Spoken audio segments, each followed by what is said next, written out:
ममता बनर्जी ने 2024 के चुनाव का शंखनाद कर दिया है। ममता ने शहीद दिवस कार्यक्रम के मंच से ऐलान किया कि जो खेल पश्चिम बंगाल की विधानसभा चुनाव में हुआ वही अब पूरे भारत में होगा। ममता ने 3 भाषाओं में दिल्ली सहित अन्य राज्यों में भी वर्चुअल भाषण दिया। साथ ही ये भी कहा कि अगले हफ्ते वो दिल्ली जाएंगी और विरोधी दल के नेताओं के साथ बैठक करेंगी। यानी संकेत साफ है कि ममता 2024 के चुनाव का बिगुल बजा चुकी हैं। शहादत के मंच से सियासी महाभारत का ऐलान। मुख्यमंत्री ममता बनर्जी ने कोलकाता में अपने साथ रहे कांग्रेस के 13 कार्यकर्ताओं की मौत पर शहादत दिवस मनाने का फैसला किया था। कार्यक्रम तो कोलकाता में था, लेकिन इसे वर्चुअल रैली का रूप देकर दिल्ली, यूपी और गुजरात समेत कई राज्यों में दिखाया और सुनाया गया। और ममता की इस वर्चुअल रैली का सबसे बड़ा ऐलान है खेला होवे, यानी कि 2021 में बंगाल में जो खेला हुआ उसे वो 2024 में पूरे देश में दोहराना चाहती हैं। त्याग का नाम है हिंदू, ईमान का नाम है मुसलमान, प्यार का नाम है ईसाई और सिखों का नाम है बलिदान। ये हमारा प्यारा हिंदुस्तान, सारे जहां से अच्छा हिंदुस्तान हमारा। इसके लिए आगे बढ़ाने के लिए आगे বাড়বার জন্য বুথ কর্মীরা যেমন আমাদের ইলেকশনে কাজ করেছেন, ছেড়ে দিলে চলবে না। খেলা হবে, খেলা একটা হয়েছে, 5ই মের রেজাল্ট আপনারা পেয়েছেন। খেলা আবার হবে। যতদিন বিজেপিকে ভারতবর্ষ থেকে বিতাড়িত আমরা না করতে পারি ততদিন রাজ্যে রাজ্যে খেলা হবে, এভরি বুথে খেলা হবে, সমস্ত জায়গায় খেলা হবে। ममता शहीदी दिवस के साथ साथ वर्चुअल सभा करने लगी तो दिल्ली में बीजेपी ने ममता के राज में हुई राजनीतिक हत्याओं के विरोध में शहीदी दिवस मनाया। कोलकाता में ममता ने अपने कार्यकर्ताओं को श्रद्धांजलि दी तो बीजेपी ने दिल्ली से लेकर कोलकाता तक बीजेपी और संघ कार्यकर्ताओं की हत्या के विरोध में प्रदर्शन किया। कुल मिलाकर बंगाल, दिल्ली, गुजरात और यूपी तक ममता के वर्चुअल संबोधन ने राजनीतिक हलचल मचा दी।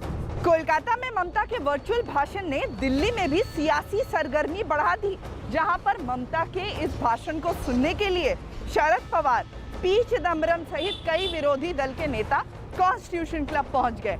ममता ने उन्हें देखकर ये कहा कि वक्त आ गया है कि सभी विरोधी दल एकजुट होकर साथ बैठें और आगे देश किस दिशा में जा रहा है इस पर चर्चा करें।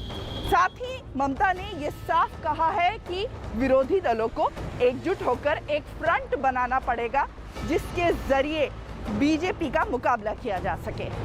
बंगाली, हिंदी और अंग्रेजी, ममता बनर्जी ने अपनी बात देश के कई राज्यों तक पहुंचाने के लिए इन तीनों भाषाओं का इस्तेमाल किया और 2024 के राजनीतिक एजेंडे को आगे बढ़ाने के लिए उन नेताओं का स्वागत किया जो उनके वर्चुअल कार्यक्रम में शामिल हुए।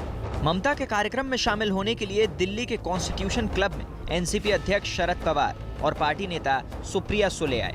कांग्रेस से पी चिदम्बरम और दिग्विजय सिंह पहुंचे। डीएमके से तिरुचि शिवाई, आरजेडी से मनोज झा शामिल हुए। आम आदमी पार्टी से संजय सिंह आए तो शिवसेना से सांसद संजय राउत भी ममता के कार्यक्रम में शामिल हुए और समाजवादी पार्टी से सांसद रामगोपाल यादव और जया बच्चन के अलावा अकाली दल से सरदार बलविंदर सिंह ममता के वर्चुअल कार्यक्रम में शामिल हुए। कोई मेरे को पूछता है बीजेपी कैसा पार्टी है। मैं तो कहने चाहूंगी कि बीजेपी एक हाई लोडेड वायरस पार्टी है। कोरोना का वायरस अब देखा, इससे बहुत सारे ज्यादा वायरस बीजेपी पार्टी में है। बंगाल में जो हिंसा कई सालों से चल रहा है, टीएमसी उसके एकदम अंतिम पर्याय तक ले गया है जो कि लोकतंत्र में कल्पना नहीं कर सकते हैं। चुनाव के बाद लगभग 45 कार्यकर्ता की हत्या हुई है। कल भी रायगंज में हमारे कार्यकर्ता की हत्या हुई, पेड़ में टांग दिया गया है। निशंस रूप से हमारे 175 कार्यकर्ता की हत्या हुई है।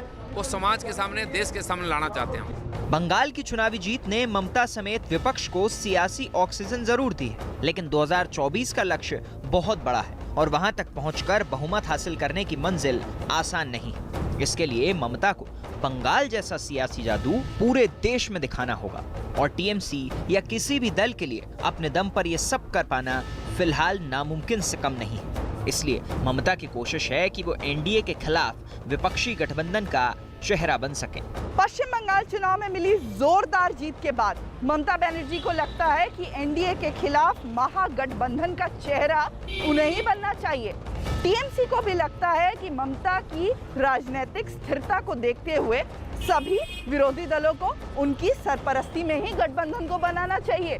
इस बीच खुद को देश का सबसे बड़ा विरोधी दल मानने वाली कांग्रेस को शायद ही ये मंजूर हो। ऐसे में अगर बिना कांग्रेस के कोई गठबंधन बनता है तो गुणा गणित बहुत मजबूत नहीं रहेगा। इस बीच टीएमसी और कांग्रेस दोनों ही कोशिश कर रही है कि पार्लियामेंट के चलते हुए दिल्ली जाकर सभी विरोधी दलों को एक कर एक नई सियासी दोस्ती की शुरुआत हो, जो 2024 में बीजेपी को कड़ी टक्कर दे सके।